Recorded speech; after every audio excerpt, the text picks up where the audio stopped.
নমস্কার, আমি সুকান্ত ভট্টাচার্যের একটি কবিতা পাঠ করছি।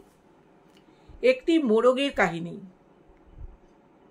একটি মোরগ হঠাৎ আশ্রয় পেয়ে গেল বিরাট প্রাসাদের ছোট্ট এক কোণে, ভাঙা প্যাকিং বাক্সের গাদায়, আরও ২-৩টি মুরগির সঙ্গে।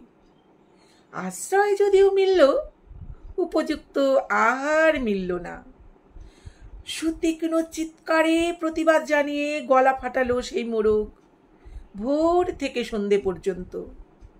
তবুও সহানুভূতি জানালো না সেই বিরাট শক্ত ইমারত। তারপর শুরু হলো তার আস্তাকুঁড়ে আনাগোনা।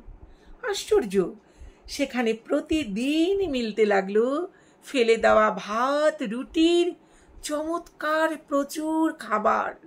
তারপর এক সময় আস্তাকুঁড়েও এলো অংশীদার, ময়লা ছেঁড়া ন্যাকড়া পড়া ২-৩টে মানুষ।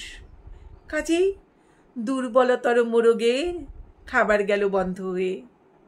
খাবার খাবার, খানিকটা খাবার। অসহায় মোরগ খাবারের সন্ধানে বারবার চেষ্টা করলো প্রাসাদে ঢুকতে। প্রত্যেকবারই তারা খেলো প্রচণ্ড।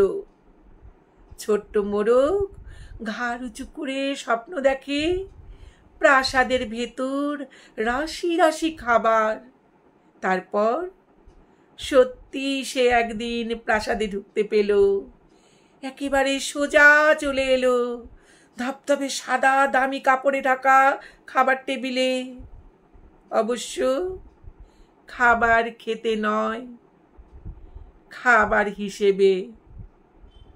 নমস্কার, কবিতাটি যদি ভালো লাগে তাহলে সাবস্ক্রাইব করে সঙ্গে থাকার অনুরোধ রইল।